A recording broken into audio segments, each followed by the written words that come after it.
Hello everyone. Welcome to selection road map YouTube channel. तो आज PIQ series का day 4 है। एंड इस वीडियो में हम कवर करेंगे सीजीएल 2025 में जितने भी ईडीएम एंड फ्रेजेज पूछे गए हैं उनको कवर करेंगे। इससे पहले 3 वीडियो डल चुकी हैं चैनल पे। तो फर्स्ट वीडियो में हमने जितने भी वन वर्ड्स पूछे गए थे उनको कवर किया था। सेकंड वीडियो में हमने जितने भी सिनोनिम्स पूछे गए हैं उनको कवर किया था। एंड थर्ड वीडियो में जितने भी एंटोनिम्स पूछे गए हैं वो डल चुकी है। अगर आपने तीनों वीडियो नहीं देखी है तो उनको जरूर देखना है। एंड इस वीडियो को स्टार्ट करते हैं विदाउट वेस्टिंग टाइम। तो यहाँ पर आपके सामने पहला क्वेश्चन दिखाई दे रहा होगा। तो थोड़ा सा मैं बता देता हूँ आपको कि वीडियो को कैसे आपको कवर करनी है, कंप्लीट वीडियो को। तो यहाँ पर राइट कॉर्नर में टॉप में यहाँ पर दिख रही होगी आपको डेट एंड शिफ्ट। यहाँ पर देख सकते हो कि कौन सी डेट को पूछा गया था एंड कौन सी शिफ्ट में पूछा गया था क्वेश्चन। एंड मैं जब भी ईडीएम रीड आउट करूंगा उसके बाद में 2 से 5 सेकंड का पोज लूंगा। उसमें आपको वीडियो को पोज करना है एंड खुद से क्वेश्चन को अटेम्प्ट करना है और उसको कमेंट करना है। उसके बाद में एक्सप्लेनेशन देखना है और इस टाइप से प्रत्येक क्वेश्चन को आप खुद से अटेम्प्ट करेंगे। एंड टोटल लास्ट में आपको स्कोर बताना है कि टोटल में 70 ईडीएम्स में से आपका कितना स्कोर आया। एंड लास्ट में आपको टीयर 2 में जो 2 ईडीएम्स पूछी गई थी 2025 वाले में उसको भी कवर करेंगे। ठीक है। तो सबसे पहला ईडियम है मूव हेवन एंड अर्थ का आपको कौन सा ऑप्शन मीनिंग कन्वे कर रहा है उसको बताना है। तो option number B correct option हो जाएगा। To work tirelessly to achieve something. तो मूव हेवन एंड अर्थ का मीनिंग क्या होता है और एक्सप्लेनेशन देख लेते हैं। तो किसी भी चीज को प्राप्त करने या लक्ष्य को पूरा करने के लिए हर संभव प्रयास करना, कड़ी मेहनत करना। और इंग्लिश में देखें तो to make every possible effort to achieve something और फुलफिल ए गोल। एक गोल को फुलफिल करने के लिए हर संभव प्रयास करना, कड़ी मेहनत करना, उसको बोलते हैं to move heaven and earth. ठीक है। Next question, question number second पर चलते हैं। तो यहाँ पर पूछा गया है हमसे फ्लाई ऑफ द हैंडल का कौन सा ऑप्शन मीनिंग कन्वे कर रहा है। तो option number C correct answer option हो जाएगा। To become suddenly angry.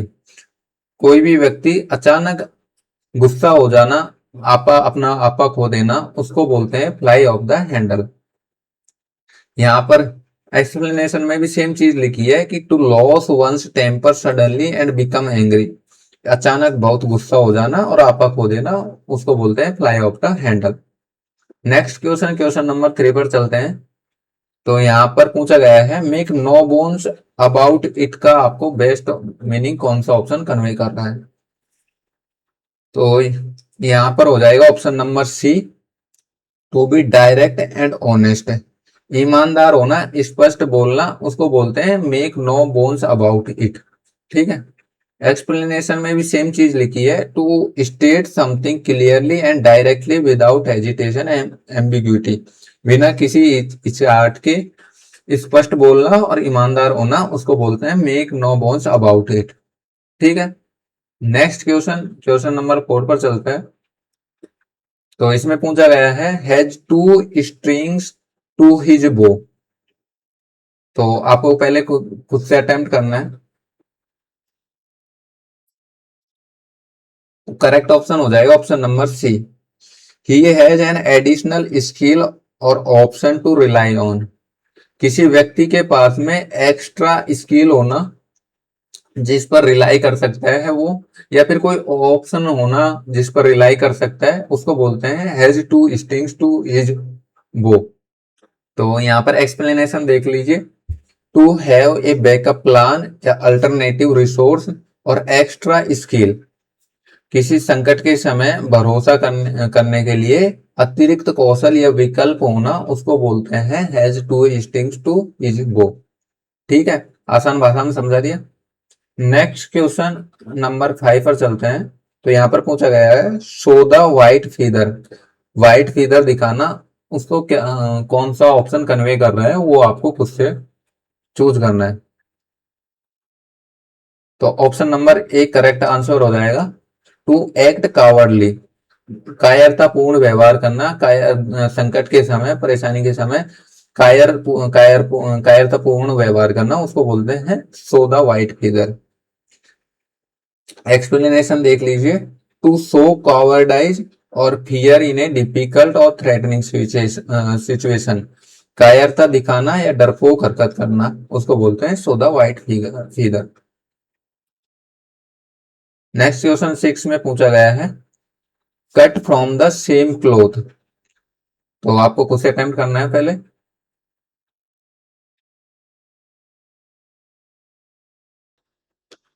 तो करेक्ट ऑप्शन हो जाएगा option number B, of the same nature. मतलब क्या है, to be very similar in character, traits and nature. मतलब स्वभाव, प्रकृति और विशेषताओं में बहुत समान होना, उसको बोलते हैं cut from the same cloth या ऑफ द सेम नेचर। ठीक है। नेक्स्ट क्वेश्चन, क्वेश्चन नंबर 7 पर चलते हैं। तो क्वेश्चन नंबर 7 में पूछा गया है, टू ब्लैक बॉल समवन। तो खुद से अटेम्प्ट करना है पहले आपको। तो करेक्ट ऑप्शन हो जाएगा option number D, to exclude someone from a group और society often by secret vote. Exclude मतलब बर्दाश्त, बाहर करना ग्रुप से या फिर सोसाइटी से, उसको बोलते हैं ब्लैक बॉल समवन। एक्सप्लेनेशन देख लेते हैं इजी लैंग्वेज में। तो टू वोट अगेंस्ट समवन और रिजेक्ट देम सोशली और प्रोफेशनली, मतलब किसी को किसी समूह या समाज से बाहर कर देना, बहिष्कृत कर देना, उसको बोलते हैं टू ब्लैक बॉल समवन। ठीक है। नेक्स्ट क्वेश्चन नंबर 8 में पूछा गया है, ब्यूरी द हेड चैट का आपको बेस्ट मीनिंग कौन सा ऑप्शन कन्वे कर रहा है। तो ब्यूरी द हेड चैट का करेक्ट ऑप्शन हो जाएगा option number A, to reconcile after a conflict. Conflict मतलब झगड़ा, झगड़ा होने के बाद में दोबारा मेल मिलाप होना, दोबारा बिकम फ्रेंड बनना, उसको बोलते हैं ब्यूरी द हेड चैट। ठीक है। तो यहाँ पर इजी लैंग्वेज एक्सप्लेनेशन देख लेते हैं। टू एंड ए क्वारल, अपने झगड़े को खत्म करना, मेक पीस, शांति बनाना, स्थापित करना, और बिकम फ्रेंड्स अगेन, मतलब वापिस दोस्त बनना, वापिस मेल मिलाप होना, उसको बोलते हैं bury the head chat. Next question पूछा गया है हमसे, ब्लो हॉट एंड कोल्ड। तो आपको पहले खुद से अटेम्प्ट करना है। तो आंसर हो जाएगा option number A, to change one's mood और ओपिनियन फ्रीक्वेंटली। एक्सप्लेनेशन देख लेते हैं। तो to keep changing one's attitude, feelings और ओपिनियन टूवर्ड समवन और समथिंग, मतलब अपने विचार और रवैये को बार बार बदलता रहे, अस्थिर हो, उसको बोलते हैं ब्लो हॉट एंड कोल्ड। कोई भी व्यक्ति है जो बार बार अपने ओपिनियंस को, थॉट्स को चेंज करता रहता है, बदलता रहता है, उसको बोलते हैं ब्लो हॉट एंड कोल्ड। ठीक है। नेक्स्ट ईडियम पूछी गई है हमसे, थ्रो कोल्ड वाटर ऑन। तो आपको खुद से पहले अटेम्प्ट करना है पूरे क्वेश्चन, पूरे ऑप्शंस को रीड आउट करके।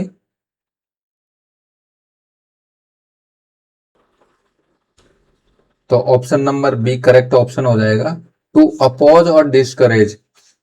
किसी को अपोज करना, किसी को डिस्करेज करना, उसको बोलते हैं थ्रो कोल्ड वाटर ऑन। तो इजी लैंग्वेज में एक्सप्लेनेशन देख लेते हैं। टू डिस्करेज समवन्स प्लान्स और डैम्पन एंथुसियाज्म, मतलब क्या होता है इसका, कि किसी के उत्साह पर पानी फेरना या इतो उत्साहित करना, किसी को मोरल डाउन करना, उसको बोलते हैं थ्रो कोल्ड वाटर ऑन। ठीक है। नेक्स्ट क्वेश्चन नंबर 11 में पूछा गया है हमसे, कीप एट बे का आपको कौन सा ऑप्शन मीनिंग कन्वे कर रहा है।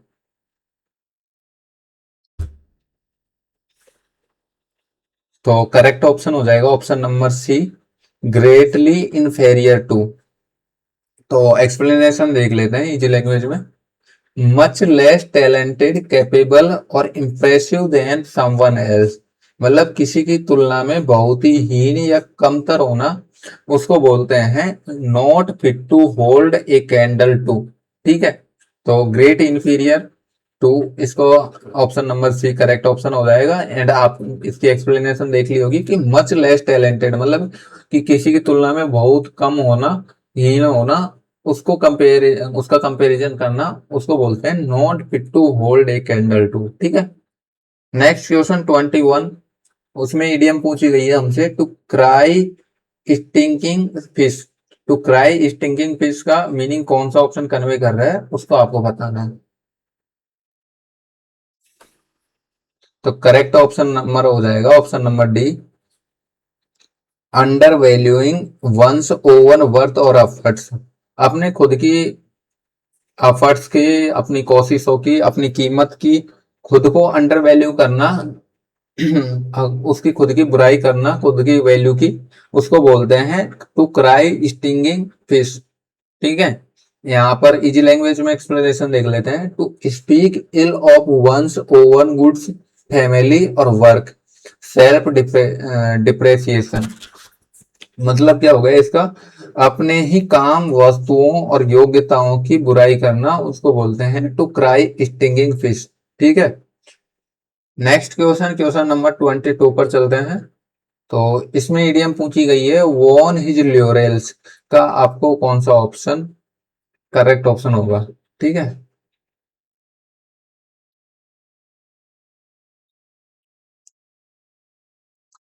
तो ऑप्शन नंबर एक करेक्ट ऑप्शन होगा, अचीव डिस्टिंक्शन और फेम।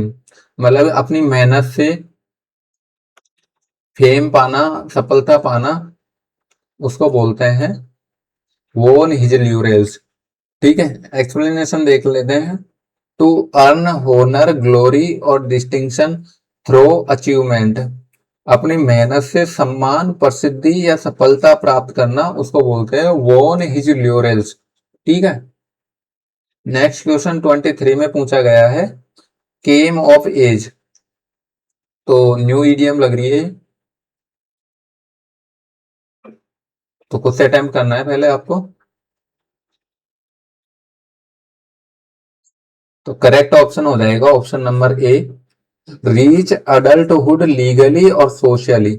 इसका मीनिंग क्या होता है कि मैच्योर होना, किसी का मैच्योर होना, उसको बोलते हैं केम ऑफ एज। मतलब कि वो जैसे जैसे कुछ नहीं बोलते क्या कि एज आने पर समझदारी आ जाएगी, उस टाइप से है कि केम ऑफ एज, जैसे जैसे अडल्ट होगा उसको समझदारी, मैच्योरिटी बढ़ती जाएगी उसकी। तो एक्सप्लेनेशन देख लेते हैं, to reach the age of majority और achieve full maturity and development.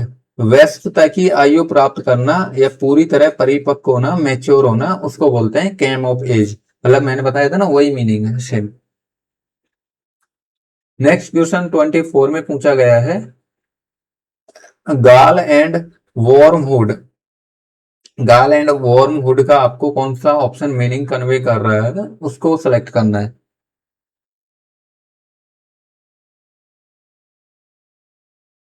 तो यहाँ पर करेक्ट ऑप्शन हो जाएगा option number D, deep frustration और रिजेंटमेंट।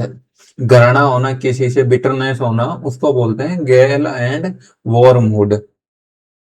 तो यहाँ पर एक्सप्लेनेशन देख लेते हैं, source of extreme bitterness, annoyance और रिजेंटमेंट। गहरी कड़वाहट, घृणा या असंतोष का कारण, उसको बोलते हैं गेल एंड वॉर्महुड। ठीक है। नेक्स्ट क्वेश्चन 25 पर चलते हैं। तो इसमें इडियम पूछी गई है, द स्वॉर्ड ऑफ डेमोकल्स का आपको कौन सा ऑप्शन मीनिंग कन्वे कर रहा है, उसको सिलेक्ट करना है।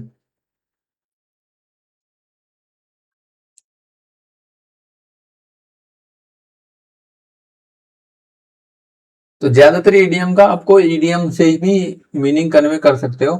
स्वॉर्ड मतलब तो तलवार, तो किसी के ऊपर तलवार रखना मतलब क्या होता है कि किसी के ऊपर खतरा मंडराना, उस टाइप से आप ज्यादातर ईडीएम का ऐसे मीनिंग कन्वे कर सकते हो। तो यहाँ पर करेक्ट ऑप्शन हो जाएगा ऑप्शन नंबर बी, एंड एक constant threat hanging over someone. मतलब लगातार किसी पर खतरा मंडराना, उसको बोलते हैं द स्वॉर्ड ऑफ डेमोकल्स। ठीक है। एक्सप्लेनेशन देख लो, an impending and constant danger और थ्रेट। सिर पर मंडराता हुआ निरंतर खतरा, उसको बोलते हैं द स्वॉर्ड ऑफ डेमोकल्स। तो नेक्स्ट क्वेश्चन पे चलते हैं, क्वेश्चन नंबर 26 में। तो यहाँ पर इडियम पूछी गई है, कीप्स ए गुड टेबल। इसका कौन सा ऑप्शन मीनिंग कन्वे कर रहा है। तो आपको बताना है, पहले खुद से अटेम्प्ट करना है। तो करेक्ट ऑप्शन हो जाएगा option number A, serve generous and high quality meal, मतलब मेहमान नवाजी करना, मेहमान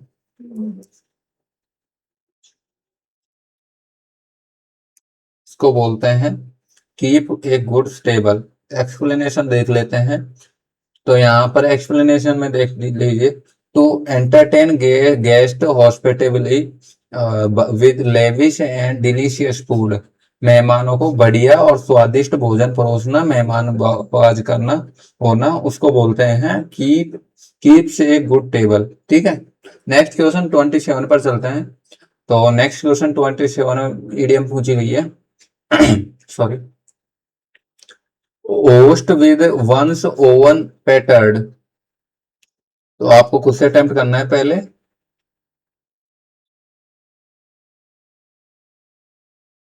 तो करेक्ट ऑप्शन हो जाएगा option number D, he is destroyed by his oven trap और स्कीम।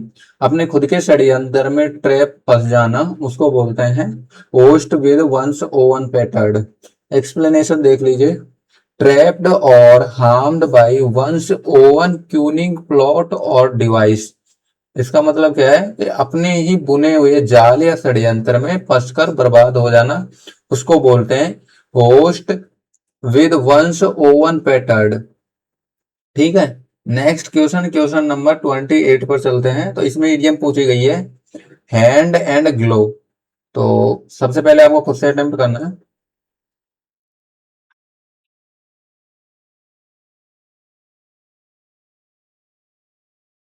तो option number C correct option हो जाएगा, वेरी क्लोजली एसोसिएटेड।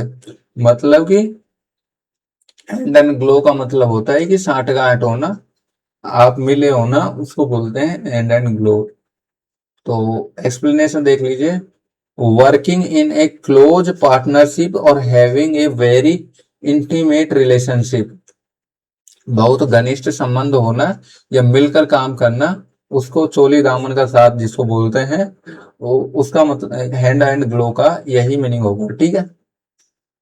तो नेक्स्ट क्वेश्चन, क्वेश्चन नंबर 29 में पूछी गई ईडीएम है क्यूरिंग फेवर। तो पहले आपको खुद से अटेम्प्ट करना है।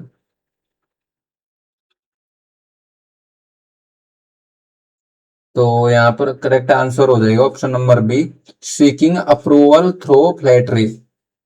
चापलूसी करके किसी चीज का अप्रूवल लेना, किसी के चापलूसी करके, उसको बोलते हैं क्यूरिंग फेवर।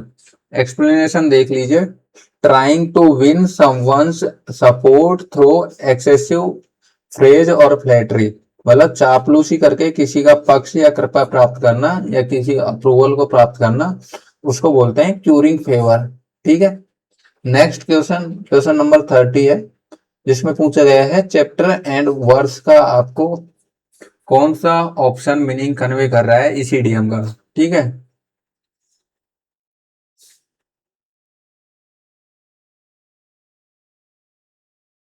तो चैप्टर एंड वर्स का करेक्ट ऑप्शन हो जाएगा option number C, with precise reference and detail, मतलब कि बिल्कुल सटीक विवरण होना, बिल्कुल सटीक जानकारी होना, उसको बोलते हैं चैप्टर एंड वर्स।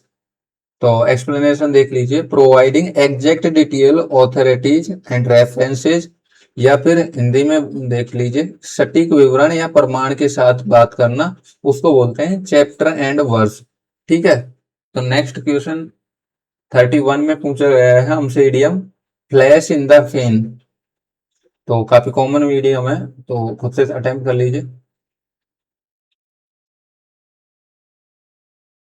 तो option number B correct option हो जाएगा, a sudden success that fails to last. तो एक्सप्लेनेशन देख लीजिए, something that promises great success initially but quickly fails or ends। क्षणिक सफलता जो लंबे समय तक न टिके, उसको बोलते हैं फ्लैश इन द पैन। इसको मतलब कि ऐसे बोलते हैं हिंदी में, तुक्का लगा, अंधेरे में तुक्का लगाना, उसको बोलते हैं फ्लैश इन द पैन। ठीक है। तो एक बार तो आप सक्सेस हो जाते हो कुछ समय के लिए, फिर वापस आप फेल हो जाते हो, उसको बोलते हैं flash in the pan. Next question 32 में पूछा गया है, to bite one's thumb at someone. तो पहले खुद से अटेम्प्ट करना है आपको। तो हमसे ईडीएम पूछी गई है, to bite one's thumb at someone. किसी के थंब को बाइट करना, इसका मतलब क्या होता है?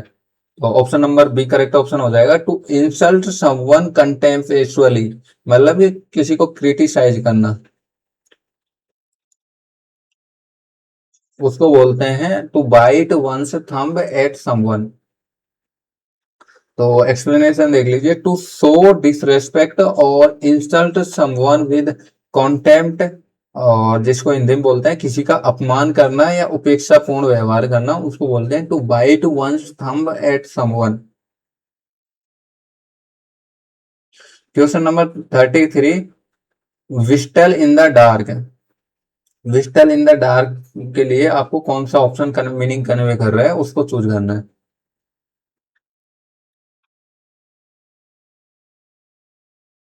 तो option number B correct option हो जाएगा, put on a brave front despite fear, मतलब कि फियर मतलब डर होने के बावजूद भी ब्रेव बहादुरी दिखाना, उसको बोलते हैं whistle in the dark.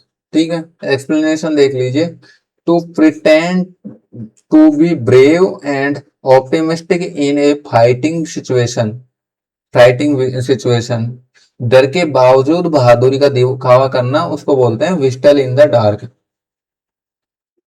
Next question 34 में हमसे एडीएम पूछी गई है, साउंड एंड फ्यूरी।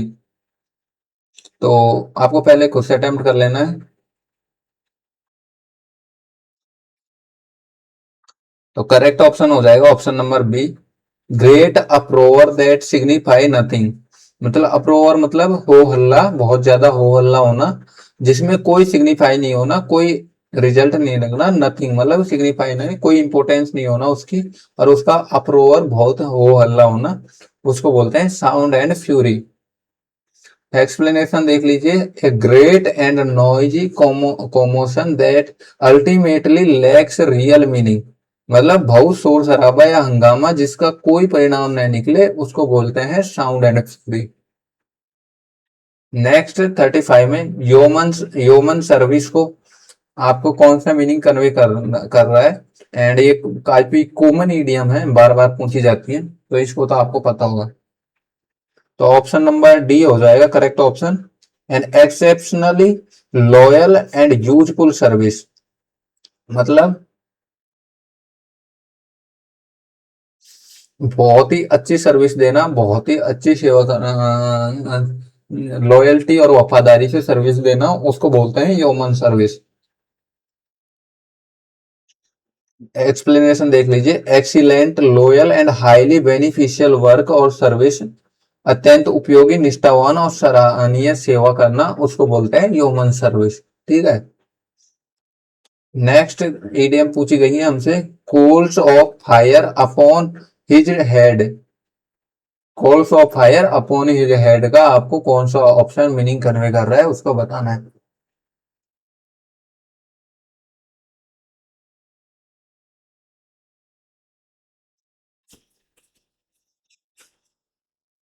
तो option number D correct option हो जाएगा, to shame an enemy through kindness, मतलब किसी को पता नहीं, मतलब ये दो व्यक्ति हैं और इनके आपस में दुश्मनी है, लेकिन ये इतना काइंड हो जाता है दुश्मन के प्रति, इतनी काइंडनेस दिखाता है, इतनी दयालु दिखा होता है, तो इसको शर्म आने लग जाती है, इसको बोलते हैं coals of fire upon his head, मतलब किसी दुश्मन को इतना दयालु हो जाना उसके प्रति कि उसको खुद को शर्म आ जाए, उसको बोलते हैं coals of fire upon his head. ठीक है, यहाँ में सेम चीज लिखी हुई है, to cause someone to feel remorse by treating them with unexpected kindness, शत्रु के साथ भलाई करके उसे शर्मिंदा करना, उसको बोलते हैं coals of fire upon his head. ठीक है, बार बार ईडीएम को रीड आउट इसलिए कर रहा हूँ ताकि आपके दिमाग में रीड आउट याद हो। अगर आपने पहली बार पढ़ी हो तो 2-3 बार रीड आउट करने से क्या है, आपको ऐसा लगेगा दोबारा रीड आउट करोगे तो आपने पढ़ रखी है इसको। ठीक है, तो इसमें पूछा गया है ईट क्राउ ईडीएम का आपको कौन सा ऑप्शन मीनिंग कन्वे कर रहा है उसको बताना है।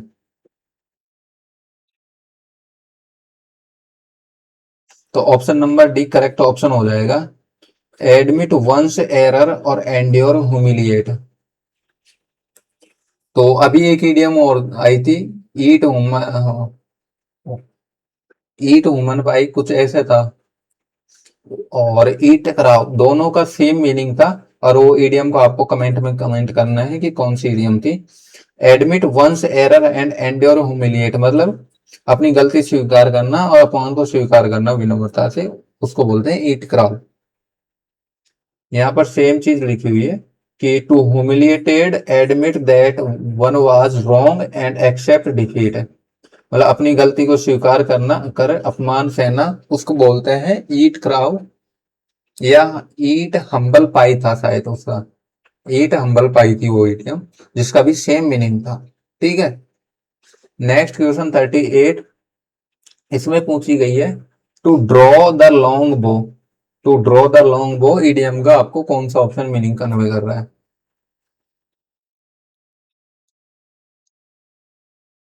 तो इसका करेक्ट ऑप्शन हो जाएगा option number B, to fabricate और एग्जैगरेट विद लिटिल क्रेडिबिलिटी। मतलब क्या है इसका कि छोटी मोटी बातों छोटी मोटी बात को बढ़ा चढ़ा कर बताना, उसको बोलते हैं टू ड्रॉ द लॉन्ग बो। एक्सप्लेनेशन देख लीजिए। टू एग्जैगरेट द ट्रूथ और टेल अनबिलीवेबल स्टोरी, बात को बढ़ा चढ़ाकर कहना, उसको बोलते हैं टू ड्रॉ द लॉन्ग बो। ठीक है, नेक्स्ट ईडियम पूछी गई है मेड हैज ए हैटर। मतलब मैड है ये हैटर, ऐसा पागल होना, हैटर की तरह होना। तो option number C correct option हो जाएगा। कंप्लीटली इंसेन और एसेंट्रिक। एसेंट्रिक मतलब विचित्र, कंप्लीटली विचित्र होना, इंसेन होना, पागल होना, उसको बोलते हैं मैड हैज ए हैटर। यहाँ पर सेम चीज लिखी हुई है, कंप्लीटली क्रेजी, एसेंट्रिक और wild in A behaviour. Behaviour विचित्र बिहेवियर होना, पूरी तरह पागल और सनकी होना, उसको बोलते हैं मैड हैज ए हैटर। ठीक है, नेक्स्ट ईडियम पूछी गई है हमसे by the skin of one's teeth. क्या पूछा गया है, by the skin of one's teeth. और काफी कॉमन ईडियम है, ये बार बार पूछी गई जाती है, तो आप इसको अटेम्प्ट करना है आपको। तो करेक्ट ऑप्शन हो जाएगा option number B, with the barest possible margin. बिल्कुल बाल बाल बचना, उसको बोलते हैं by the skin of one's teeth.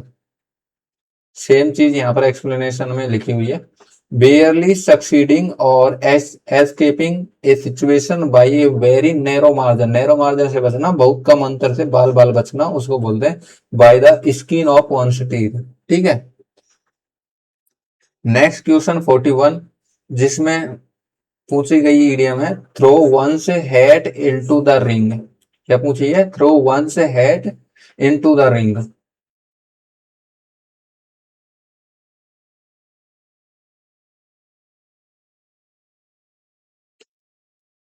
तो करेक्ट ऑप्शन हो जाएगा option number B, announce one's candidacy candidacy और चैलेंज। मतलब अपनी उम्मीदवारी को या चैलेंज को, अपने आप को चैलेंज में अपने आप को बताना कि मैं कैंडिडेट हूं और सामने वाले को चैलेंज करना, उसमें खड़ा हो रहा हूं, उसको बोलते हैं throw one's hat into the ring.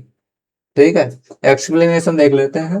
To enter a contest या कंपटीशन या फिर पॉलिटिकल रेस, इसमें अपने आप को एंटर करना, किसी मुकाबले या चुनाव में अपनी उम्मीदवारी को घोषणा करना, उसको बोलते हैं throw one's hat into the ring. ठीक है, नेक्स्ट ईडियम पूछी गई है तो to be in high dudgeon. क्या पूछी गई है, idiom to be in high dudgeon. और ये मुझे लगता है न्यू ईडियम होगी सभी के लिए। तो बहुत सारी ईडीएम न्यू थी, उनको आप एक बार दोबारा रीड आउट करना और वीडियो को एक बार 2x पे या 1.5x पर स्पीड से देख लेना, जिससे कि आपको एग्जाम से पहले न्यू ईडियम से वहां पर आ जाए, तो ऐसे लगे ना कि भाई न्यू ईडियम पूछ ली है। ठीक है, कम से कम पीवाईक्यू वाली ईडियम तो पूरी कंप्लीट कवर करके जाना, जिससे 70 से 80% तो पुरानी आ रही है, ओनली 20% न्यू आएगी। ठीक है, तो कम से कम ये 70 से 80% पार्ट तो आपका कवर हो, उसके बाद में 20% देखना। ठीक है, और 20% भी अगर आपने 70 से 80% कर ली है, तो ऑप्शन एलिमिनेशन से काफी सारी टेक्निक से आप ये 20% को भी कर लोगे। ठीक है, तो आपको खुद से चूज कर लिया होगा आपने ऑप्शन। तो ऑप्शन नंबर बी करेक्ट हो जाएगा, to be offended with exaggerated dignity, मतलब अपनी डिग्निटी को बहुत आहत पहुंचाना, और बहुत बड़ा चढ़ाकर बहुत ही ज्यादा डिग्निटी को आहत पहुंचाना, ऑफेंड होना किसी के साथ, उसको बोलते हैं to be in high dudgeon. यहाँ पर सेम चीज लिखी हुई है, to be deeply offended, angry और इन ए हफ, मतलब बहुत ज्यादा नाराज या आहत होना, हड़क दिखाना, उसको बोलते हैं to be in a high dudgeon. Next 43 में हमसे इडियम पूछी गई है, कुक समवंस गोज।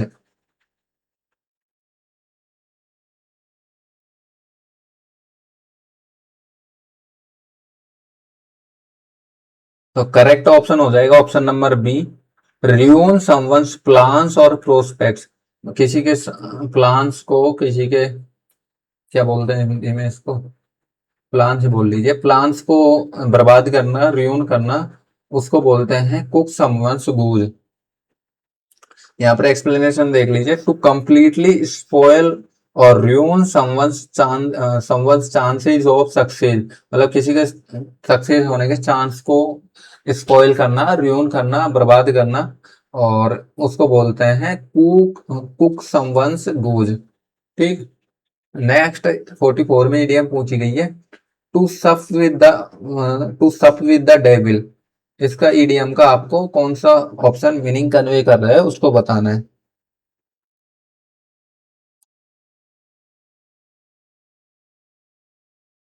तो option number C correct option हो जाएगा, to collaborate with someone morally compromised, मतलब अपने नैतिक मोरलिटी को, नैतिकता को कॉम्प्रोमाइज करके किसी से कोलोबरेट करना, किसी के साथ होना, उसको बोलते हैं टू सफ विद द डेविल।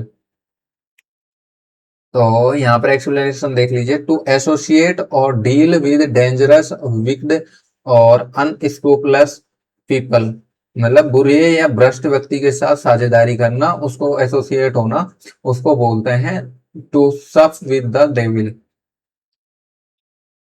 नेक्स्ट 45 में हमसे पूछी गई है idiom, sail close to the wind. Sail close to the wind, अब यहाँ पर देख रहे हो पिछले इडियम भी न्यू थी और ये भी न्यू है।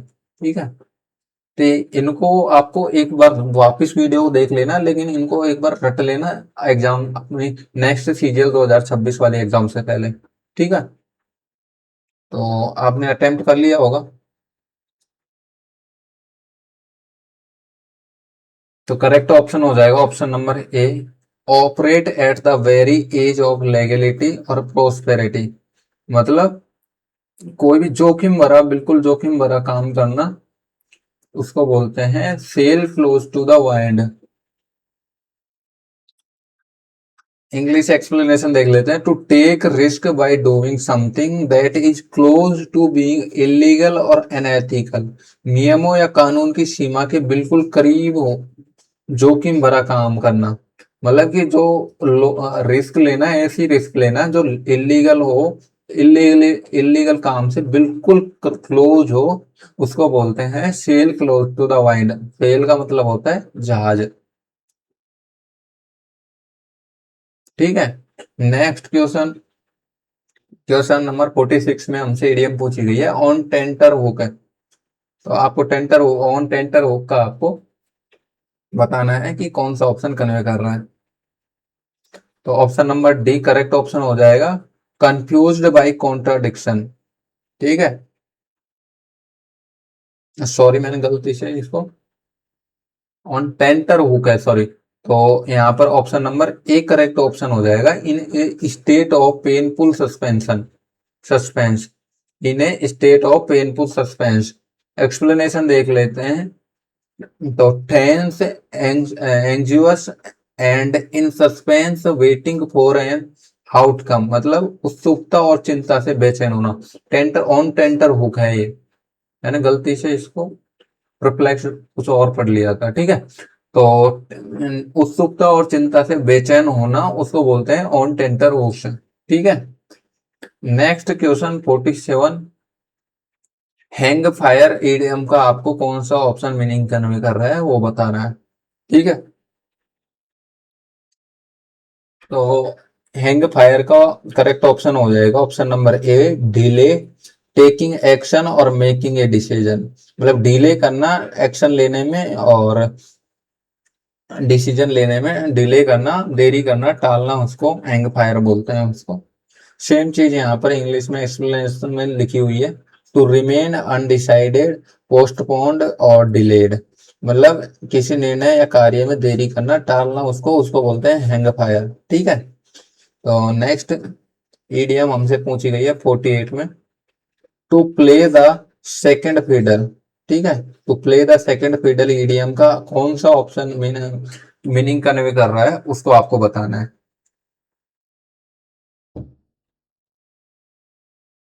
तो इसका करेक्ट ऑप्शन हो जाएगा option number B, to support another while accepting inferior status, ठीक है।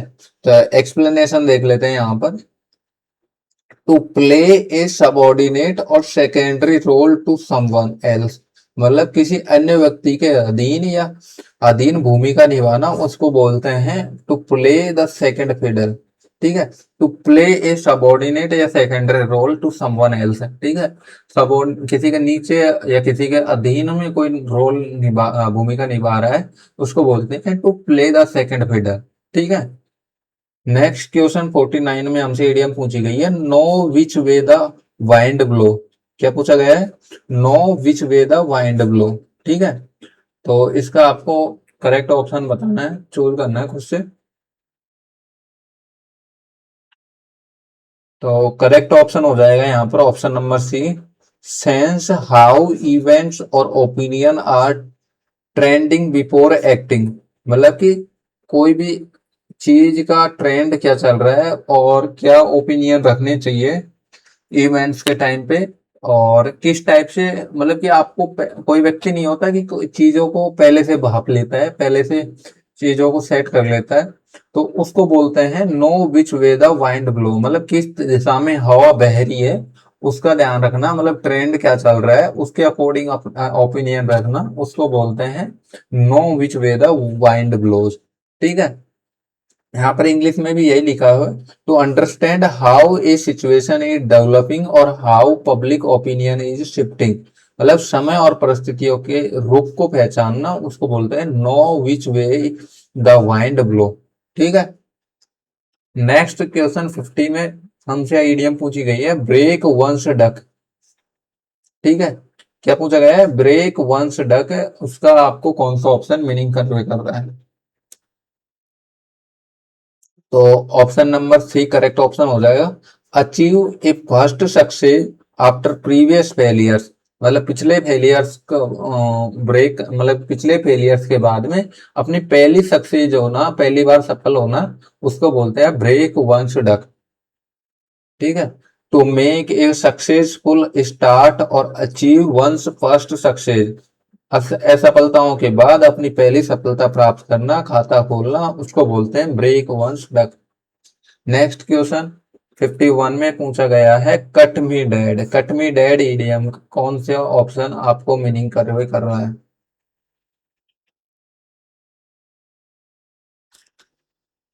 तो ऑप्शन नंबर एक करेक्ट ऑप्शन हो जाएगा, आई इग्नोर्ड मी डेलिबरेटली, जानबूझकर किसी को इग्नोर करना उसको बोलते हैं कट मी डैड, ठीक है। सेम चीज यहाँ पर लिखी हुई है, to pretend, no sorry, to pretend not recognise someone और टू इग्नोर इंटेंशनली, किसी को जानबूझकर पूरी तरह नजरअंदाज करना, अनजाना बनना, उसको बोलते हैं कट मी डेड, ठीक है। नेक्स्ट 52 क्वेश्चन में हमसे पूछी गई है इडियम प्ले गोसबेरी।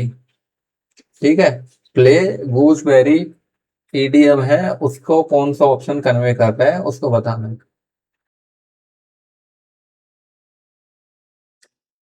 तो option number B correct option हो जाएगा। B an unwanted third person with a courting couple, मतलब कि जो कोई कपल है उसके बीच में एक तीसरा व्यक्ति अनावश्यक रह रहा है उसको बोलते हैं प्ले गूसबेरी। सेम चीज यहाँ पर एक्सप्लेनेशन में लिखी हुई है। To accompany two people who want to be alone together, मतलब दो व्यक्ति एक कपल है वो अलोन रहना चाहता है लेकिन उसको उसके बीच में प्रेमी जोड़े के साथ एक अनावश्यक तीसरे व्यक्ति के रूप में रहना उसको बोलते हैं प्ले गूसबेरी। ठीक है। नेक्स्ट क्वेश्चन 53 में हमसे पूछी गई है इडियम एट सी। ठीक है, तो करेक्ट ऑप्शन हो जाएगा option number D feeling confused और परप्लेक्स्ड होना, मतलब कंफ्यूज होना उलझन में होना उसको बोलते हैं एट सी।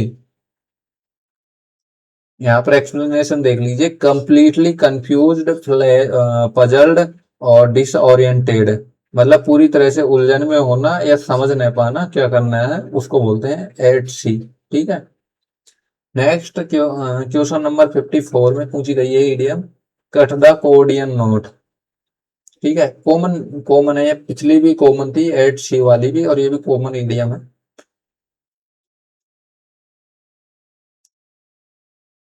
तो करेक्ट ऑप्शन हो जाएगा option number D to solve a complex problem decisively, मतलब ये कोई जैसे अपन बोलते हैं एक इडियम होती है हिमालय ब्लंडर, मतलब बहुत बड़ी प्रॉब्लम को सॉल्व कर लेना उसको बोलते हैं कट द गोडियन। ठीक है, to solve a difficult problem quickly and decisively, किसी पेचीदा समस्या का बहुत दृढ़ता और तेजी से हल करना उसको बोलते हैं कट द गोडियन नोट। ठीक है। नेक्स्ट 55 में हमसे पूछी गई है idiom harp, harp on the same string.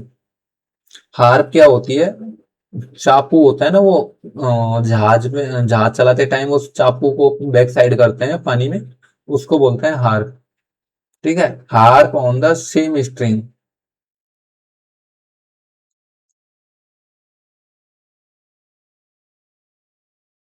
तो करेक्ट ऑप्शन हो जाएगा option number D to repeat a single idea endlessly, एक ही आइडिया को बार बार रिपीट करना उसको बोलते हैं harp on the same string. ठीक है, सेम चीज लिखी हुई है to talk continuously about the same boring और टायरसम सब्जेक्ट, मतलब एक ही बात को बार बार दोहराना रट लगाना उसको बोलते हैं harp on the same string. Next 56 में पूछी गई है idiom the writing on the wall, मतलब कि दीवार पर लिखना उसको क्या बोलते हैं।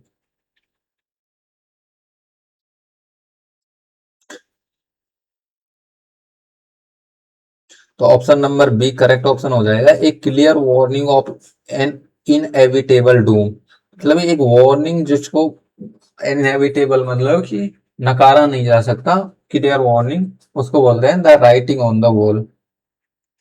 इसमें भी सेम चीज लिखी हुई है एन ऑब्वियस साइन और warning that something bad going to happen, मतलब भविष्य में आने वाले बुरे परिणाम का स्पष्ट संकेत या चेतावनी देना उसको बोलते हैं the writing on the wall.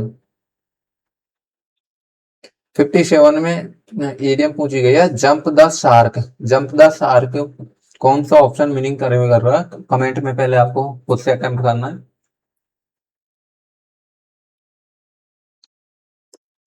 तो करेक्ट ऑप्शन हो जाएगा option number C to reach a peak, एक पीक पॉइंट पर रीच करना और उसके बाद में एंड बिगिन टू डिक्लाइन, फिर उसके बाद में डिक्लाइन होना नीचे आना।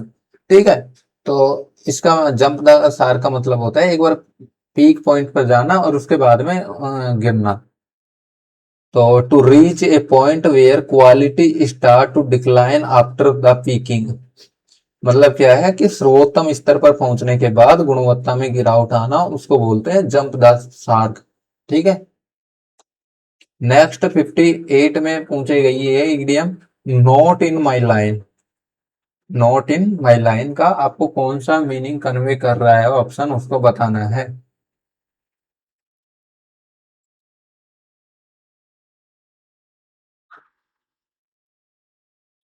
तो ऑप्शन नंबर बी करेक्ट हो जाएगा।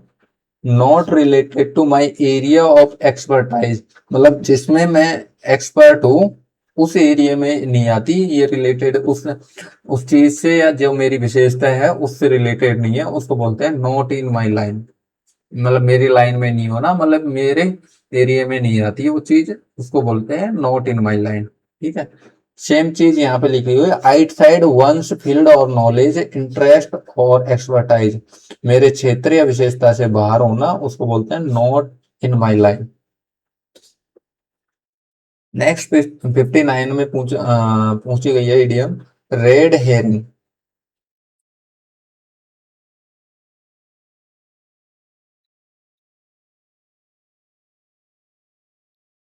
तो रेड हेरिंग का करेक्ट ऑप्शन मीनिंग कन्वे कर रहा है option number B, a false clue mean to mislead, मतलब कि एक ऐसा क्लू देना, ऐसा संकेत देना जो मिसलीड करे, मतलब भ्रम भ्रम पैदा करे, गलत डायरेक्शन में जाए, उसको बोलते हैं रेड हेरिंग। ठीक है। तो एक्सप्लेनेशन देख लीजिए, ए मिसलीडिंग क्लू और distraction designed to divert attention, मतलब अटेंशन को भटकाना, ध्यान को भटकाने के लिए दिया गया झूठा संकेत या भ्रामक तथ्य, उसको बोलते हैं रेड हेरिंग। रेड हेरिंग का मीनिंग आप समझ गए होंगे। नेक्स्ट क्वेश्चन, क्वेश्चन नंबर 60 पर चलते हैं। तो यहाँ पर पूछी गई है idiom go for the go for a song. ठीक है।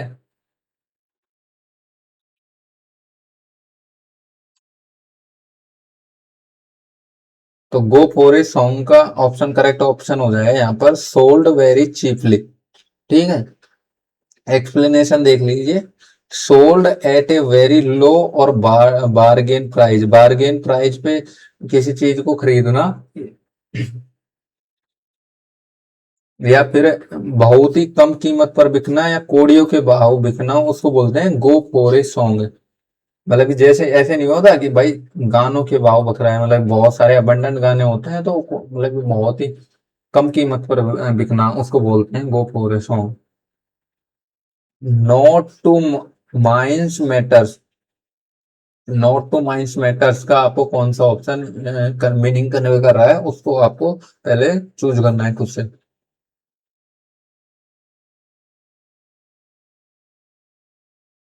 तो करेक्ट ऑप्शन हो जाएगा option number B, to speak without hesitation और यूफेमिज्म, मतलब कि कोई हिचकिचाहट के बिना स्पष्ट बोलना, सत्य बोलना, ऑनेस्ट होना, उसको बोलते हैं not to mince matter. Same चीज यहाँ पर लिखी हुई है, to speak bluntly and directly without hiding one's views, मतलब अब बिना किसी लाग लपेट या डर के स्पष्ट रूप से अपनी बात को कहना, उसको बोलते हैं नॉट टू माइंस मैटर्स। ठीक है। नेक्स्ट 62 में पूछी गई है idiom throw one's cap over the windmill. क्या पूछा गया है, throw one's cap over the windmill का आपको इडियम पूछी गई है, उसका करेक्ट ऑप्शन चूज करना है आपको। ठीक है। तो आई होप कि आपने अटेम्प्ट कर लिया होगा खुद से। तो करेक्ट ऑप्शन हो जाएगा ऑप्शन नंबर ए, एक्ट रेकलेसली इग्नोरिंग कॉन्सिक्वेंसेज, मतलब कि कॉन्सिक्वेंस परिणाम को इग्नोर करते हुए लापरवाही से कोई कार्य करना, उसको बोलते हैं throw one's cap over the windmill. ठीक है। तो यहाँ पर एक्सप्लेनेशन देख लीजिए, सेम चीज लिखी है, to act rashly and recklessly without caring about the consequences, बिना परिणामों की परवाह किए बिना लापरवाही से मूर्खतापूर्ण कार्य करना, उसको बोलते हैं throw one's cap over the windmill. ठीक है। नेक्स्ट क्वेश्चन 63 पूछा गया है हमसे idiom back to the drawing board, मतलब क्या है back to the drawing board. ये ड्रॉइंग बोर्ड है मान लीजिए, तो वापिस उसी ड्रॉइंग बोर्ड पे वहीं पे आ जाना, उसको बोलते हैं back to the drawing board. तो आपको खुद से अटेम्प्ट करना है पहले।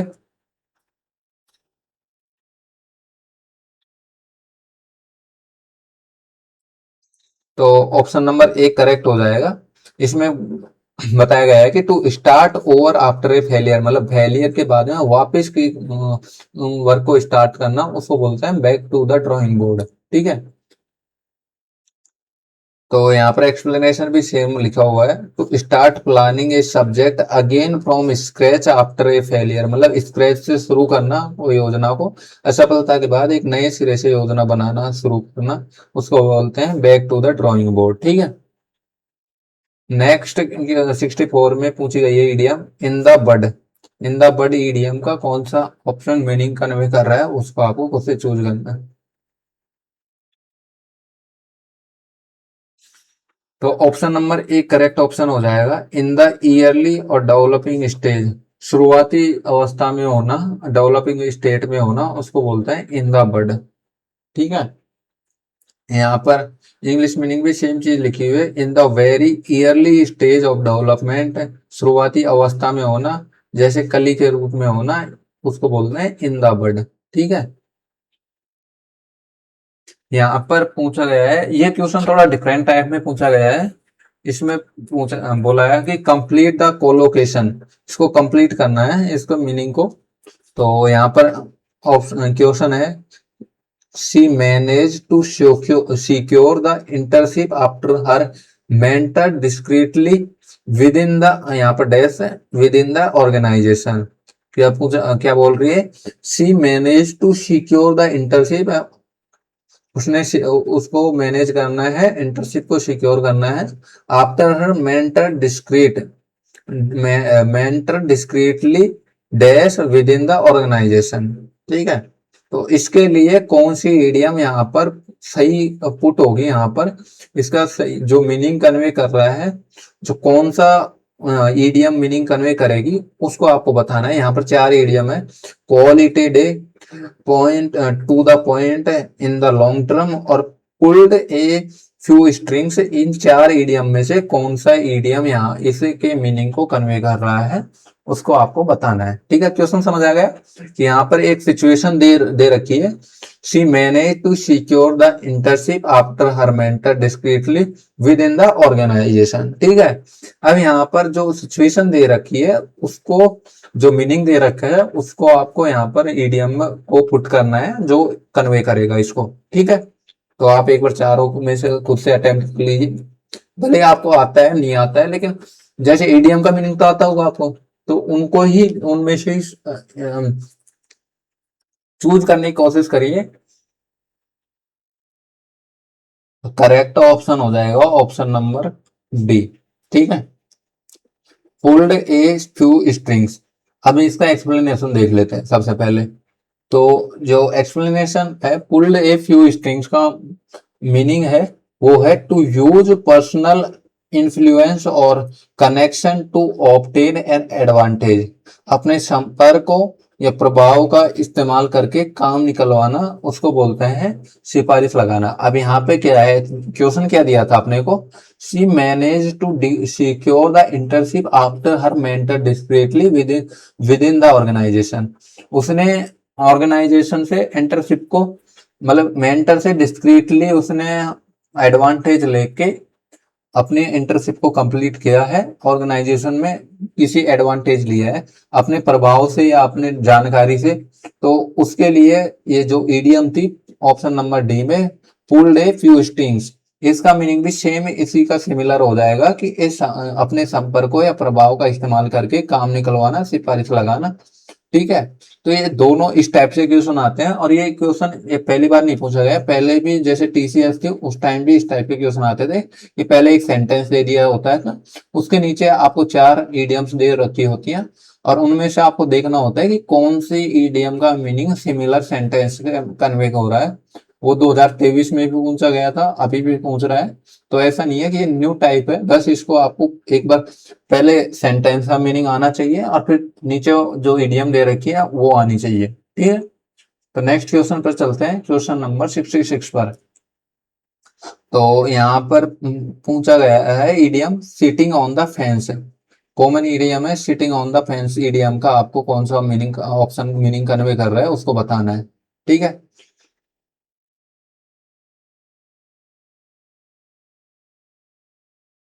तो करेक्ट ऑप्शन हो जाएगा option number B, remaining undecided. मतलब सिटिंग ऑन द फेंस का मतलब क्या होता है कि आप डिसाइड नहीं कर पाना कि किसकी साइड लेनी है, क्या डिसाइड करना है, उसको डिसाइड नहीं कर पाना, उसको बोलते हैं सिटिंग ऑन द फेंस। यहाँ पर एक्सप्लेनेशन देख लीजिए, रिमेनिंग न्यूट्रल और refusing to take a side in a dispute, मतलब डिस्प्यूट या तटस्थ रहना या किसी भी पक्ष का समर्थन नहीं करना, उसको बोलते हैं sitting on the fence, remaining undecided. ठीक है, ऑप्शन नंबर बी करेक्ट हो जाएगा। नेक्स्ट क्वेश्चन 67 में इडियम पूछी गई है, make a breast, make a clean breast of it, make a clean breast of it. ठीक है, तो आपको यहाँ पर चूज कर लेना खुद से।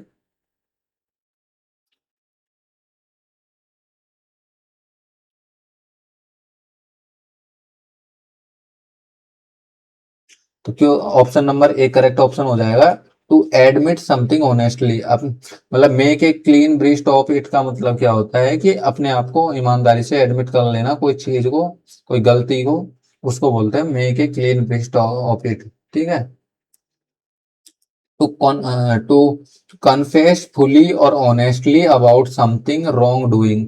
अपनी कोई अपराध किया है, गलती करनी है, उसको कॉन्फेस करना, पूरी ईमानदारी से स्वीकार करना, उसको बोलते हैं make a clean breast of it. और ये नई ईडियम नहीं है, मैं बता दूं, ये पुरानी पहले भी पूछी गई है टीसीएस द्वारा। ठीक है, नेक्स्ट है 68 में ईडियम पूछी गई है, राइजिंग टू द ओकेजन। तो इसको आप इसके सिर्फ आप इसका ट्रांसलेट हिंदी में भी कर लोगे ना, उससे भी कर सकते हो।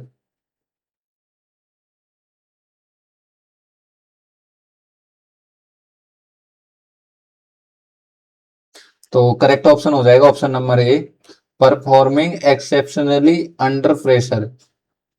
अंडर प्रेशर में एक्सेप्शनली परफॉर्म करना, अच्छा प्रदर्शन करना, अच्छा परफॉर्म करना, उसको बोलते हैं राइजिंग टू द ओकेजन। ठीक है, यहाँ पर एक्सप्लेनेशन देख लीजिए, to show, to show increase capability and perform well during a crisis. कठिन परिस्थितियों में शानदार प्रदर्शन करके दिखाना, उसको बोलते हैं राइजिंग टू द ओकेजन। मतलब ओकेजन में, किसी ओकेजन में उठना, इसका मतलब ये नहीं है कि कठिन परिस्थितियों में अपने आप को राइज करना, अपनी परिस्थितियों के कठिन परिस्थितियों में शानदार प्रदर्शन करके दिखाना, उसको बोलते हैं rising to the occasion. Next different type का क्वेश्चन है एक, what does the idiom means, there is no gainsaying the fact that the country is in difficulties. तो यहाँ पर आपको सिलेक्ट करना है कौन सा ऑप्शन सेम मीनिंग है इसका। जो सेंटेंस बोल रहा है अभी इसमें, there is a no gainsay the fact, यही है main idiom, that the country is in a difficulty.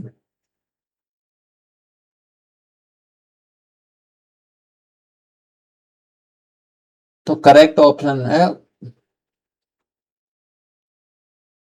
Option number A, there is no denying that the country is facing challenges. अब यहाँ पर आप वैसे भी जैसे नॉर्मल सेंटेंस को रीड आउट कर लो, there is no gainsay the fact that the country is in difficulty. मतलब इसमें ये साफ दिख रहा होगा कि the country is in difficulty, मतलब कंट्री डिफिकल्टी में है। और यहाँ पर आगे लिखा है देयर इज नो गेन से, मतलब इसमें कोई शक नहीं है, कोई डिनाई करने की बात नहीं है कि कंट्री डिफिकल्टी में है, ये सेंटेंस कहना चाहता है। और सेम चीज यहाँ पर ऑप्शन नंबर ए को ही पढ़ोगे, रीड आउट करोगे, there is no denying that the country is facing challenges. मतलब इसका अर्थ भी सेम ही हो गया कि इसमें कोई डिनाई करने की बात नहीं है, इसमें कोई मना नहीं कर सकता कि कंट्री फेस कर रही है चैलेंजेस। ठीक है, तो यहाँ पर तो ईडीएम पूछी नहीं गई है, सिमिलर वर्ड है टाइप में, एक टाइप से आप देखोगे तो यहाँ पर सिमिलर, बिल्कुल आपको कुछ रीड आउट करने की जरूरत नहीं है, कोई ईडीएम याद होने की जरूरत नहीं है कि नो गेन से का मतलब क्या होता है। मतलब आपको सिंपल पहले सेंटेंस को रीड आउट करना है, फिर ऑप्शन को रीड आउट करना है, तो आपको ऑटोमेटिक ऑप्शन ए को सिलेक्ट कर लोगे। ठीक है, तो यहाँ पर एक एक्सप्लेनेशन देख लीजिए आप, मैंने आपको पूरा एक्सप्लेन कर दिया है। नेक्स्ट क्वेश्चन 70 पर चलते हैं। तो जो लास्ट क्वेश्चन है ये ईडीएम में पूछा गया है, kick up a row, kick up a रो का एडीएम का आपको कौन सा ऑप्शन मीनिंग कन्वे कर रहा है उसको बताना है। तो करेक्ट ऑप्शन हो जाएगा option number B, reacted aggressively in a social setting. मतलब इस सोशल सिटिंग, समाज में कहीं भी बैठे हुए हो, उसमें अचानक आप अग्रेसिवली रिएक्ट करना, झगड़ा करना किसी से, रिएक्ट करना, लड़ पड़ना किसी से, तो उसको बोलते हैं kicked up a row. Explanation देख लीजिए, to start a noisy quarrel, argument और डिस्टरबेंस। बहुत हंगामा खड़ा करना या झगड़ा शुरू करना कहीं भी, कोई भी चीज पर, ठीक है। तो किक द अप ए रो का मीनिंग आप समझ गए होंगे कि start a noisy quarrel, argument और डिस्टरबेंस, मतलब कहीं बहुत बड़ा हंगामा करना, झगड़ा शुरू करना, उसको बोलते हैं किक द अप ए रो, ठीक है। तो ये थे आपके 70 इडियम्स पूछी गई थी सीजीएल 2025 प्री में, ठीक है। प्री की जितनी भी इडियम्स पूछी गई है वो कंप्लीट हो गई है। अब मेंस में 2 इडियम्स पूछी गई हैं, उनको डिस्कस कर लेते हैं, ठीक है। तो यहाँ पर पहले इडियम मेंस में पूछी गई थी, stitch in time saves in 9। CGL tier 2 में पूछी गई है, तो यहाँ पर देख सकते हो लिखा हुआ है साहब। तो क्या पूछा गया है, ए स्टीच इन टाइम सेव्स 9। इस इडियम का आपको कौन सा ऑप्शन करने मीनिंग करने कर रहा है उसको बताना है। तो option number C correct option हो जाएगा। Timely action prevents more work. मतलब क्या है इसका, कि इसमें देख लीजिए, टाइम सेव्स 9, मतलब जैसे नॉर्मल आप रीड आउट करोगे तो थोड़ा सा मीनिंग ऐसे खुद से निकालने की कोशिश करोगे।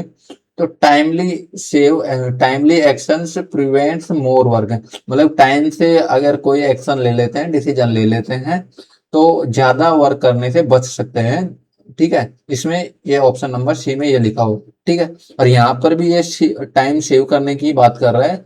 तो इस टाइप से भी अगर आपको ईडीएम नहीं लगती है, न्यू ईडीएम है आपके लिए, तो इस टाइप से आप वहां पर ऑप्शन को मैच करके इस टाइप से सेलेक्ट कर सकते हो।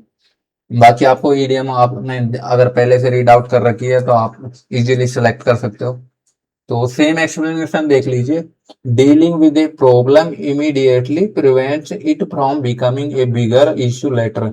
समय पर उठाया गया कदम भविष्य में बड़ी परेशानी से बचाता है, ये इसका मीनिंग है।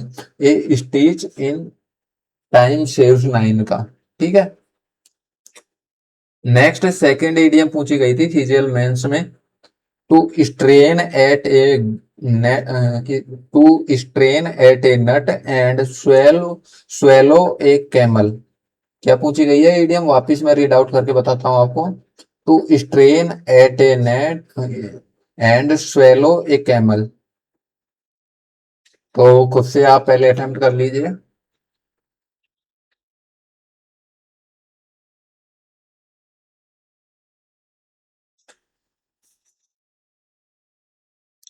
तो ऑप्शन नंबर एक करेक्ट हो जाएगा, to fuss over trifles while ignoring big issue, ठीक है।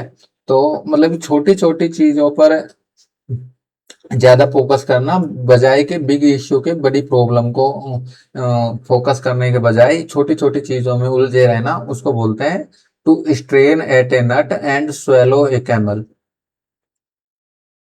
इसमें सेम चीज एक्सप्लेनेशन में लिखी है, टू वरी अबाउट माइनर और insignificant details while ignoring a major problem. मतलब छोटी और महत्वहीन बातों पर परेशान होना जबकि बड़ी भूलों को नजरअंदाज करना। ये to strain at a gnat and swallow camel का मीनिंग है, ठीक है।